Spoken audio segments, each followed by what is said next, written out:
Welcome back to Scottsville Race Course for the Blitz. This is Sunday, the 1st of May. We had a 9-race card. We had 3 graded races and 1 listed event. All of them were over the sprint distances. So some lovely racing, and we're going to go through the Blitz, starting with race 1, which is a download the SA Racing app maiden plate over 1,400 meters. Your eventual winner was the favorite, number 1, Roy's Rolls Royce. Number 14, Rebel Circus, ran on for second. If you're looking for the eventual winner, look for the Roy Mudley Silks as a green sleeve, orange cap, about to take up the lead in the center of the course. And then the Perkins Silks with the yellow cap is going to run on for second, but it was all a Roy's Rolls Royce. Gets away by 3. Rebel Circus, Courageous King, but it's all Roy's Rolls Royce inside the 150. Roy's Rolls Royce has spread his wings, and this will be the first arrow to hit the bullseye. Roy's Rolls Royce revved up to win by 3. Rebel Circus second, Courageous King and Terra Incognita did well for that 4th position. In race number 1, the starter reported Bring the Action and Rebel Circus were both slow into stride, and Colour Wheel and Royal Emin both lost 1 length. The veterinary surgeon had nothing to report. That took us on to race number 2, which is it's a rush.co.za, a maiden plate over 1,400 meters. The eventual winner was number 1, Catherine of Aragon. Dubliner was second and Feature Bid third. You're looking for a Catherine of Aragon, and Anton Marcus is the first to move up the inside in the purple sleeves. Dubliner in the Team Valor Silks, the first to challenge on the inside. Looks to head Catherine of Aragon. Anton Marcus gets the best out of this one. Lassie tries to close in. Dubliner now comes home hard at Catherine of Aragon the last 100. Probably Dubliner has her head in front. Catherine of Aragon's fighting right back. Catherine of Aragon and Dubliner in a driving run. Catherine of Aragon got there. From Dubliner second, Feature Bid and Wild Lassie. Anton Marcus re-rallied on Catherine of Aragon. In race number 2, the starter reported Wild Lassie was slow into stride and Feature Bid lost 1 length. The veterinary surgeon reported Dream Babe, small laceration in mouth, and Fashion Fusion, nothing obvious detected. Then move on to race number 3, all to come, FM handicap over 1,000 meters. The eventual winner was number 2, She's a Fortress, Winter Darling second, Mid-Answer third. She's a Fortress, you can't miss her. She's in the bright orange silks, making all the running in past the 400 or through the 400 meters, and Lyle Hewitson steers this one to victory, start to finish. She's a Fortress. Back to Winter Darling. She's a Fortress, looking to run them ragged at the 200-meter marker, still holds them by 2.5. Winter Darling, Carmen on the inside. She's a Fortress, still goes by this length and a half, and She's a Fortress going great, balls of fire. She's a Fortress, too good. Second position goes to Winter Darling. Then came Mid-Answer. Moonlight Mist in minor positions. Photo. Lots to report in race 3. The starter reported Boarding Call and Moonlight Mist were both stubborn to load. Winter Darling was difficult to load. Trainer Dennis Bosch advised to reschool this mare. Boarding Call was slow into stride.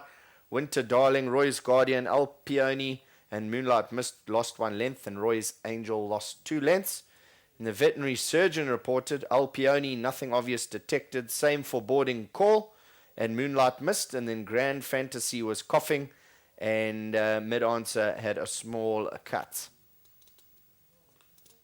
Move on to race 4. In Full Flight, handicap over 1,100 meters. The eventual winner was number 3, Captain Alfredo. Captain's Causeway second and Ernie third. Captain Alfredo is in the Fred Carabia Silks towards the outside with the white noseband under Anthony Delpish. You'll see it moving through now. Anthony Delpish gets hard at work on Captain Alfredo. It really quickens well, and never looked in doubt. Wins a good one for the Dean Kannemeyer yard. Causeway at the 200-meter marker. Captain Alfredo could have his measure, though, with 150 to go. Captain's Causeway 3 parts of a length away. Captain Alfredo. His turn of foot is his secret weapon to win it. Captain's Causeway second. Then came Ernie, Sea Fever, and Captain Swarovski. The starter reported Budapest reared in the stalls, lost 2 lengths. Captain Swarovski threw his head to the side at the start and was affected and lost a length. Beloved Country did much the same and was affected and lost 2 lengths. The veterinary surgeon reported that Fly First Class not striding out left hind. Psycho Sid, nothing obvious detected. Budapest, nothing obvious detected, as well as Shakespeare She, and Captured Wind was coughing. We then moved on to race number 5, which was the Strelitzia Stakes, grade 3 over 1,100 meters, where the eventual winner was number 5, The Secret Is Out, Seattle Singer second, Touching third, and Visuality fourth. Really impressive. The full sister to All Is Secret is on the extreme inside with the purple sleeves and orange body under MJ Bailafalt, traveling quite well. When MJ asked this one to quicken, doesn't facile fashion, quickens away from them, wins a good one over 1,100 meters. Mounts a serious challenge on the inside. My Girl Down Under comes under fire. The Secret Is Out. Visuality's running on over the last 100. The Secret Is Out. She's put the key in the door. Now she just has to turn it. The Secret Is Out. All guns blazing to win it. The Secret Is Out. A wing on every hoof. Back in second, Seattle Singer. Photos with Touching for the minor positions. A mad dash. In race 5, the starter reported The Secret Is Out, Touching and Linda Honey all lost 1 length, and then Visuality and Bovar both lost 2 lengths. The veterinary surgeon reported My Girl Down Under not striding out left 4 and coughing, and Bovar nothing obvious detected. Linda Honey nothing obvious detected. Took us on to race number 6, which was the last of our Starpendry Steward reports. And race 6 was the Godolphin Barb Stakes over 1,100 meters, where your eventual winner was number 5, Red Chestnut Road. Oversure second, and Time to Perfection was third. And if you are looking for the winner, you look no further than the white headgear with the blue silks and blue cap as Red Chestnut Road. Brandon Lorena hard at work, but when this horse gets its mind on the job, quickens away to win a very, very good race. Top performance, number 5, Red Chestnut Road. He's coming to the lead and he's finding more. He's building the last 100 meters. And here's the latest sensation in KwaZulu-Natal with a magical stride, Red Chestnut Road. Oversure second, Time to Perfection, and then came Rob's Jewel. He's pulled it out. In race number 6, the starter reported Gio Ponti's Legacy lost 2 lengths and Gunner was slow to stride. The veterinary surgeon reported a Gunner not striding out right 4 and Ocean Drive South, nothing obvious detected.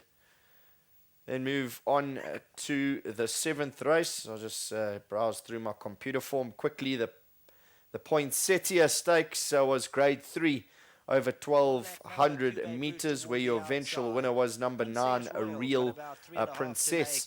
If you look in your pictures now, is Stone Last in the Kaya Stables colours. That's yellow with the black, yellow and black sleeves, yellow cap. Switch to the outside, the brown horse, and when asked to quicken under Anthony Delpeche, sees daylights and runs to the line. Good win. Also looks to come forward. Real Princess, Victoria Lavelle down the inside. Free State, Lana Falcon gets going. Victoria Lavelle the last 100. Free State's a big runner on the inside, and Real Princess gets going. Victoria Lavelle, Free State on the outside. Real Princess, Lana Falcon diving through. Real Princess got it from Lana Falcon. Victoria Lavelle and Free State.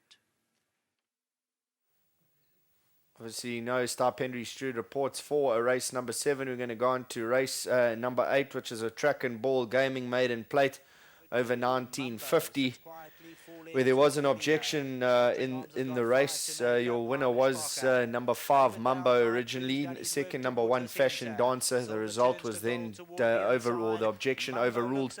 A new result stood, and your eventual winner was number 1, Fashion Dancer. To take you through it, you'll see Mumbo in the middle of the course under Muzieni, red cap, red sleeves, and Fashion Dancer in the red silks and black cap produced to the outside. Gets really, really tight as they drive to the line. Outside, trying to run on Fashion Dancer. Mumbo continues to go. Fashion Dancer's looking for the way through on the outside. Mumbo, Fashion Dancer grabs. Mumbo just lost it from Fashion Dancer. Then came Sheltering Arms. We're going to go through the objection. My producer has some of the footage, so I'll quickly touch on that. You'll see for a stride or two that number 1 Fashion Dancer is going for a run, and the number 5 horse Mambo takes it up for a stride or two and causes it to change course. And if you see when they get down to the line, it gets extremely tight. When they got down to the line, it was a whisker that separated the two, and obviously the stipendiary stewards felt that there was enough interference to overturn the result. That was race number 8. Like I said, the objection was overruled. New result, number 1 Fashion Dancer beat Mambo. And then the 9th race was the Racing It's a Rush 76 handicap for fillies and mares over 1950. Well, your eventual winner was number 1 Tonya, giving a double for the Vaughan Marshall and MJ Baileyfelt combination. Tonya produced to the outside in the red silks and yellow cap. MJ Baileyfelt obviously using this one, taking her out there. The 3-year-old daughter of Dynasty asked the question, pops it, hoped the horse would see out the distance, and it did every inch of the way. But past the 200, and Tonya with a useful advantage. Tonya by 2.5 to 3 lengths. Diamond Coast on the inside, All Minds running late, but it's Tonya out here for the victory, and Tonya stays on to win it. Second spot perhaps All Mine, then came Diamond Coast and Jet and Tomby silken further back in the running. That was the 9th and final race, and that concluded the race meeting here at Scottsville. Very interesting. Like I said, 3 feature races and 1 listed event. A number of very good runners or top class horses took place in the races today. We'll be back on Wednesday at Greyville, and then of course please put in your diaries Friday. An absolutely star-studded race meeting is the Guineas and the Drill Hall Stakes. Probably the best Guineas and Fillies Guineas fields I've seen in a long time. So it will prove to be some top-class racing. We'll see you back on Wednesday at Greyville.